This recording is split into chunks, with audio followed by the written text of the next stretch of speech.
today's gamification revolution. My name is Ivan Kuo, and I'm the managing editor of the Gamification.co blog. And today I am accompanied by my guest, Scott Hughes, who is the ambassador of PunchTab. How's it going, Scott? It's going great. Thanks for having me on the show, Ivan. Really appreciate it. Absolutely. Normally Gabe would be here, but considering he is currently in Australia doing G Summit Global, I will be conducting the interview today. But nonetheless, I hope to have a great discussion about gamification and loyalty today with none other than PunchTab. Okay. So I'd like to All right. Looking Yeah, forward to I'd it. love to get started by asking you about sort of the traditional loyalty market. Traditionally, we all know loyalty as just points and just earn and burn, right? So with PunchTab, what is the Right. loyalty market, evolving into these days, and how's it changing? Yeah, no, you're right about that. I mean, to us, loyalty's really changed because there are so many channels now to engage on. And so just tying it to purchase doesn't really make sense anymore because there's so many other ways you can go engage consumers in high value, in a high value manner. So, and tying to purchase, what we're seeing is those loyalty programs are in decline by about 4% a year. We're finding that only about a third of loyalty programs are actually being participated in by individuals. And with all the research we've done with millennial moms, with Hispanics, with men over 40 even, to date myself, everybody, 50 to 80% say they want to be engaged on multiple channels. They want to be engaged at the places where they really are active these days. And so to us, it's just there's a huge opportunity, and we're seeing huge demand to kind of revolutionize the way loyalty is done, to make it way more engaging, way more valuable, and way more experiential, and just overall rewarding to participants for those brands who choose to go this new direction. Right. And with what I observed with loyalty generally, it's sort of giving people products that they would have already bought anyway, such as the case of like the coffee shop, buy 12, get one free. How are you producing new value in these different sorts of rewards in these new channels? Right. No, so that's a great point. So there's a lot that does go into the strategy. So for us, we pride ourselves in really looking at, the right value for the action, and we believe that it's not just, we don't believe that these customers would do this action anyway. We know there's a certain percentage that would, but we do take a lot of time to build out the right points economy and to really create the ROI model to prove that that's not the case, that these really do pay back. And quite frankly, this type of loyalty program costs a fraction of what those traditional loyalty programs do. So there's just much better return, for your investment. So, we disagree with that. Right now, the data that we have shows that, these are really high value and the return is there. Mhm. And considering that is, I sort of use the word reward program and loyalty program interchangeably, but is there a difference between those two terms with, considering how loyalty is sort of changing now as well? Oh, difference between, I'm sorry, what two terms? You broke up for a second. Reward programs and loyalty programs. Well, yeah, I think that depends. There are, rewards programs that are a little lighter, based, kind of more ambassador based, smaller programs in general, a lot more coupons and kind of things like that, maybe. Loyalty, a lot more, accumulation of points, a lot more levels, a lot more kind of advanced earning opportunities for higher value rewards. So yeah, I think it depends. There are rewards that are always part of loyalty, but I think you can kind of separate them out, in some True. cases.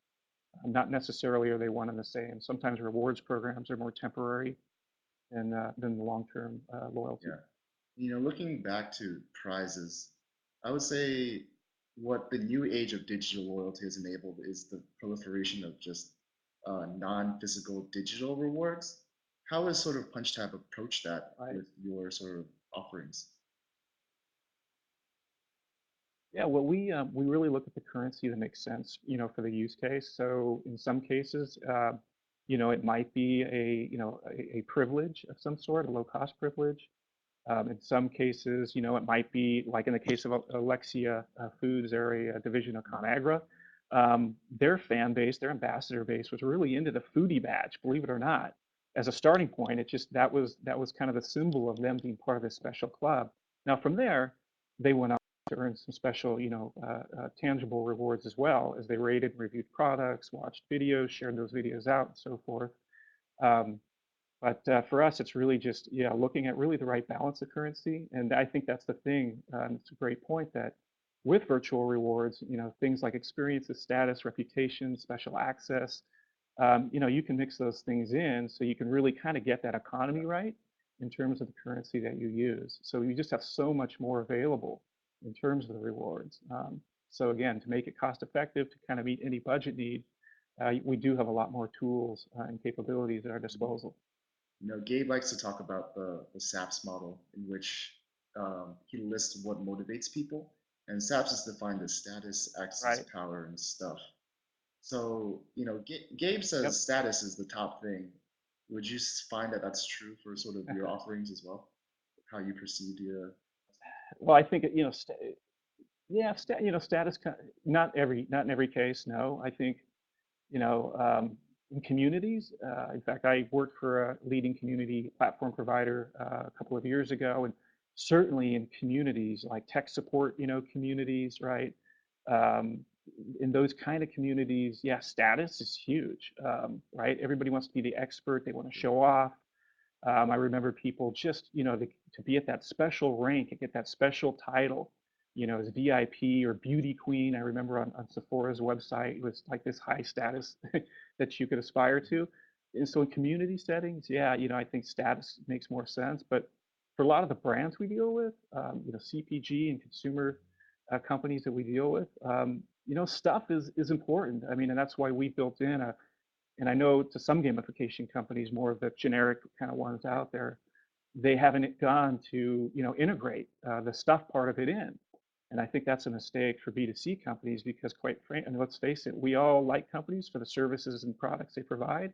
And at some point, and all the research we've done shows it, you want to be rewarded with their products and services that you enjoy.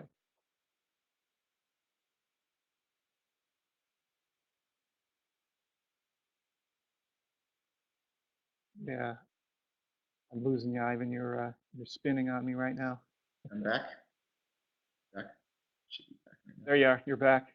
Great. You're back. So status, yeah, community settings stuff though does for consumer, company, packaged good companies, retailers, stuff. Yeah, people do want stuff. Access and privileges across the board though, I think are pretty important, to be part of it and in the mix. But again, I think it just depends on the company, the use case, what balance, is most appropriate. Yeah, so it seemed like with status, status obviously generally only matters if people can see your status. So obviously I'm sorry. social elements must be strong whenever you're trying to introduce status as a reward. I would imagine how does sort of social networks play into the loyalty systems now? Is there anything beyond sort of just sharing and sort of just sharing on walls to talk to people in order to get prizes?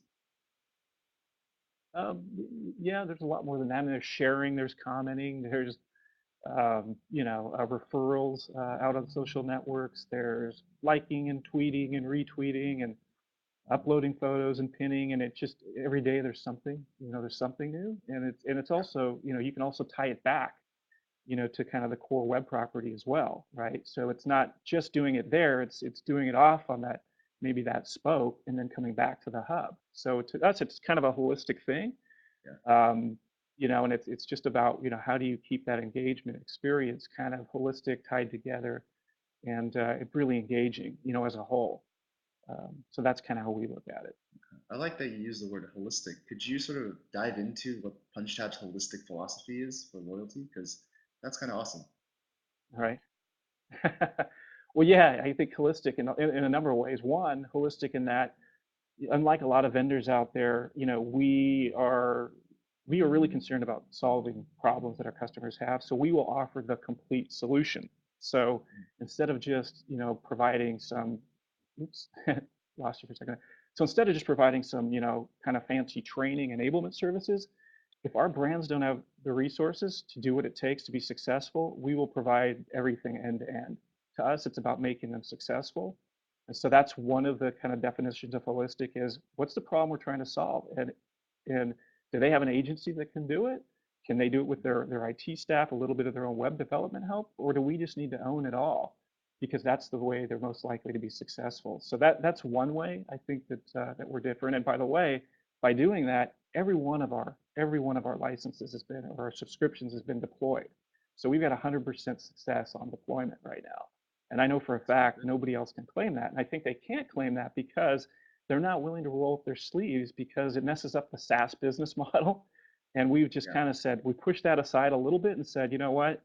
That we'll get to the SaaS business model, but in this early market, it's more important to really get customer success and build up, satisfied references who become our advocates. And so we're really doing well right now, really doing well with that. So that's one, and maybe the most important view of holistic, um, because that's about solving, real customer problems and doing it the right way.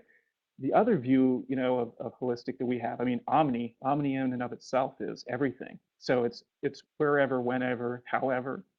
We don't care what channel, but if it's important to the brand to engage on that channel, we built this platform so you can truly quickly go and engage on that channel. And so one of the things that really drew me to PunchTab was all of the integrations that we pre-built out, all of the touch points that we have with all the social networks before Google Plus was even out there, publicly available. PunchTab had already been able to integrate with it. So immediately when Google Plus launched, we could reward for plus ones, following on Google Plus and so forth. So I think Omni, by its very definition, is holistic. Mhm. And looking back at the channels, what if someone were to hire PunchTab and ask you, I would like to, engage on every channel that's out there. I'm sure there are people who probably have those desires. How would you sort of attempt to deal with that or isolate what channels are more appropriate for the user? How would we isolate which channels are more important? Yeah, I You mean, say? how do you find the best channels for people Yeah. to engage in? Because people want to engage everywhere, but obviously that's not feasible. Right, right. No, that's right. And I think you have to look at the brand and where, they've got some base following, where is some of that fan base? Where are they starting to get some traction? I think you have to look at the data that they have. We do a lot of, evaluation of the data over here. Mhm. And so I think that's it. And quite frankly, you kind of walk before you run and you get out there and test it out. And sometimes loyalty campaigns are great for doing that, like we've done with Arby's and other brands out there. We've gone out in the multiple channels, and the first campaign we were on certain channels, and the second campaign, after we learned from the first one, we engaged more on some new channels. Um, so that's you kind of this is very incremental in how you learn and you optimize. But by collecting the data, you can really kind of see where you need to go and tweak things as you go and as you learn. Yeah. And I like to sort of talk a little bit about data as well, because that's sort of another big thing about sort of advancing to the digital space is getting data from everything and be able to measure and track. So for you guys, I'd like Right, to know what are your metrics for success when you're measuring how well something is performed for a client? right. Well, I'll tell you, today there's a really big push to tie it back to purchase behavior. So we definitely are doing that. We're helping track back to purchase. Is it increasing, incremental spend, right? Is it, is frequency of, spend going up? So we do look at that, with the CPGs. They really want to know that. The retailers want to know that. So we do look directly at purchase data. We look at, though, all types of influencer analytics as well. We look at reach, we look at impressions, we look at referrals that are going on, we look at who the top advocates are, and then we do things to incentivize them further, to drive those actions even more.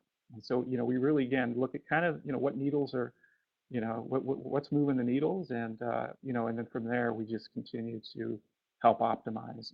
And we run a lot of, custom reports as well. It's Mhm. one of those just, what is it, that's important to your particular business. And then because of the way the data is collected, we can mine that and we can we could put it into the format that that makes most sense for you. It's awesome. You know, and this is probably a bit of a point of contention, especially given all the stuff with NSA. But I'd like to sort of get your thoughts on sort of data privacy because you know I guess a part of participating in a loyalty program is offering that data. Are there any concerns for people who feel like too much of what they're doing is gathered for information data by what for PunchTab? You know, yeah, that's a great question. I think look, it's all opt-in. It's by choice. And today, I mean, people are doing that if the right reason is there to do it.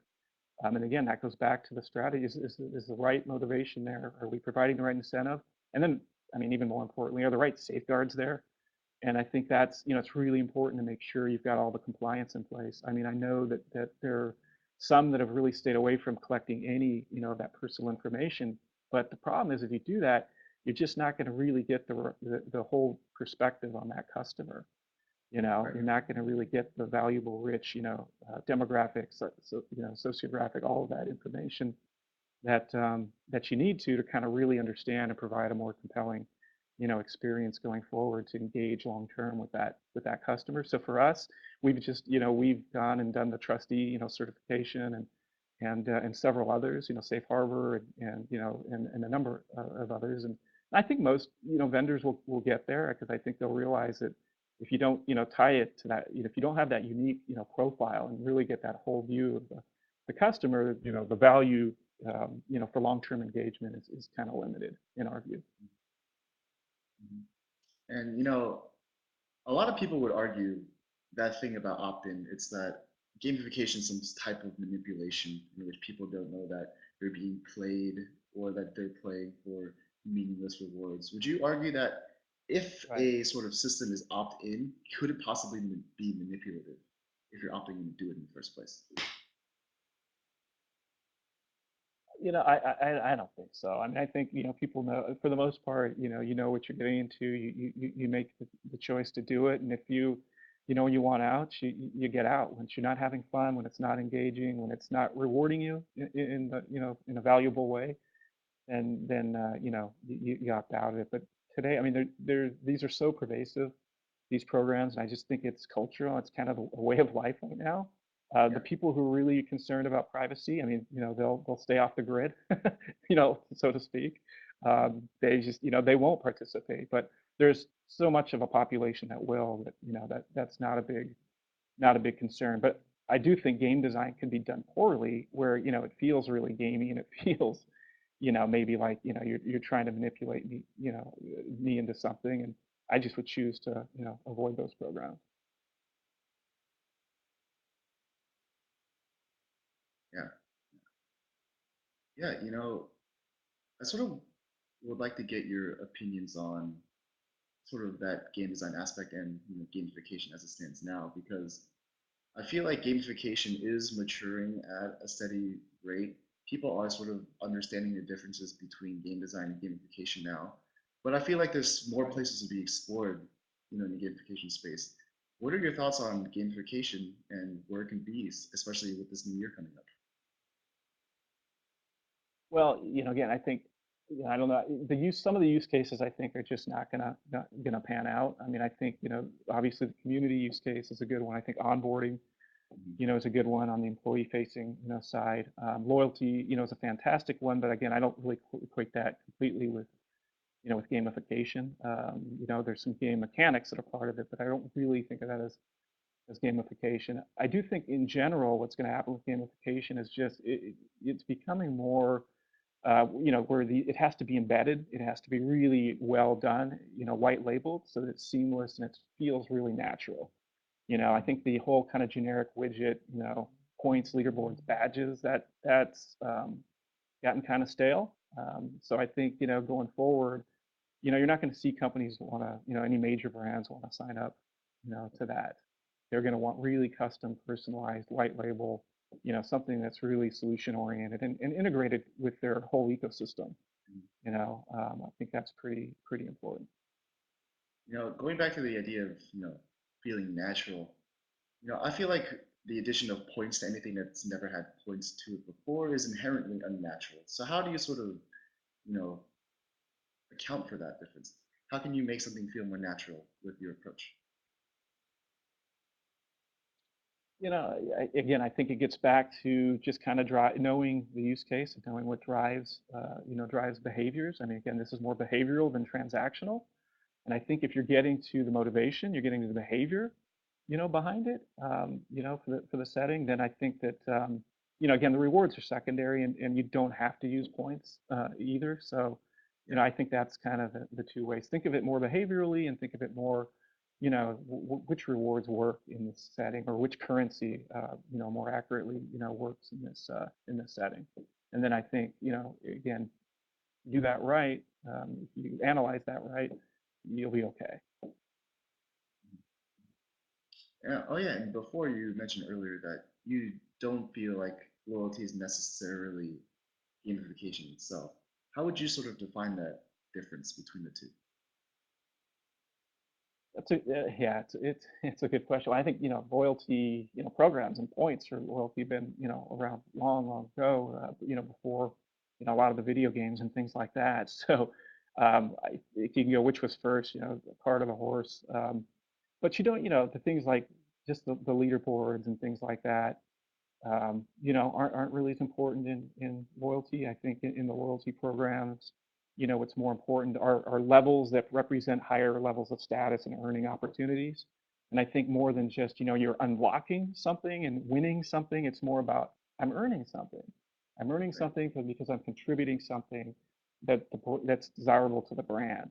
And we have this relationship now to where I do something for them, and they do something for me versus it's just about winning in contests and who's on top. Right. Yeah, so it sounds like loyalty is different in that it doesn't really contain a competitive layer inside of it. You're really just competing, if at all, against yourself to just earn more. Do you think there's any opportunity at all to include competition in an effective way for loyalty programs? I'm sorry, you broke up a lot. I didn't hear the last part of that. Do you think there's any way to incorporate competition effectively for loyalty purposes? You know, Not necessarily.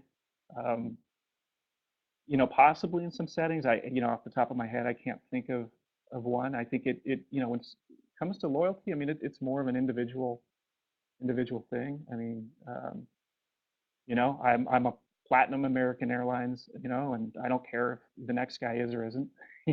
I only care that I get, to the front of the line, and I get the Admirals Club, for free for the most part. Right, right. But then again, we did mention earlier that the social component is there, especially with communities, as you said, right? So don't people share That's and right. relish a mutual sort of experience when both people are at like a gold or black level, so to speak? I think so. I guess, does it spur? I mean, we do have activity streams and so forth showing, on a number of our loyalty sites showing who's earning what. And I think it's more just to spur people to, hey, understand that there are great earning opportunities and to highlight how they can earn those opportunities. So it's to show there's a dynamic thing going on here, and there is a way for you to participate more and earn more for yourself. Again, less about winning though and beating the other guy. It's more about, hey, I just want to get to that level because there's something in it, for me personally. It's awesome. Yeah. Great. You know, I'm thinking about the name PunchTab, and it sort of comes to mind a physical card that people can, punch your tab inside.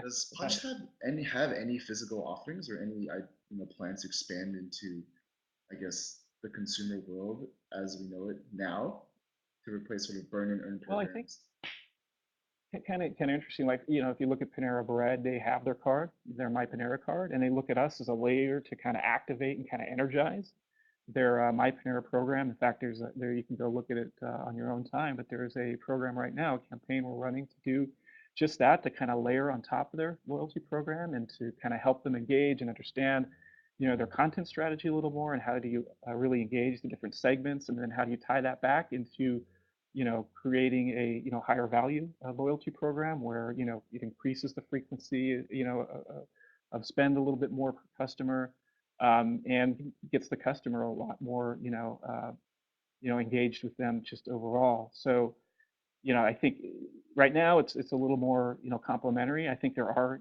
some brands though, like Yankee Candle. I mean, we're doing the whole Yeah. loyalty program for them, and we do tie it to purchase.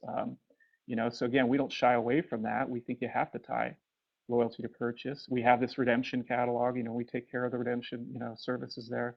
Um, but when it comes to purchase, like receipt scanning, for example, I mean, we're the only ones to have really gone and implemented that. Not to sell, punched over. I know I get on my sales hat here. I can't help it as a sales guy, and I'm pretty Yeah. proud of the fact we've done that and differentiated doing that. But yeah, tying into to purchase through whether it's point of sale system integration, e-commerce, shopping cart integration, or through receipt scanning, which is kind of one of the new convenient ways to do it. Yeah, you do earn points for purchase just like the old days, and just have we just make that we've democratized that and made that easier, for a wider variety of companies to do it cost effectively. It's good to hear. That's good to hear. I wasn't aware of the participation with the Yankee Candle. That's kind of awesome that you're just taking care of that. And we're sort of reaching the end of our show here. It's passes by really quickly, but I would like to get your sort of Mhm. final thoughts on sort of what are your sort of best practices for any company or brand who wants to implement a rewards program. Like, what would you suggest? Like, top three suggestions for them. Yeah, well, I think again, it's what are you really trying to go after, right? Who are you trying to engage, and trying to kind of really, look at the strategy. I think you have to kind of look at that, and PunchTab would actually be the first. Again, I can't help to plug that, but no, the strategy piece of it is really critical there.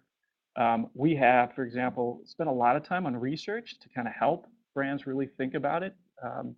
And so we've invested, like, in the Millennial Moms white paper, Hispanic white paper, and there are a number of others, CPG marketing white paper. So I'd start really with kind of some of that rich research as well. Research the strategy, make sure you call an expert that that can help you with that. And you got to look at the ROI. You really do. Yeah. And the good news is, I think, especially with this new way, these programs are really more cost effective than ever, and the reach is greater than ever. So I think it's need to really examine it pretty closely. But those would be, I guess, the top three things. Cool. Awesome. Well, that just about does it for the gamification revolution. Scott, if you could tell people how they could learn more about PunchTab, how can they find out more?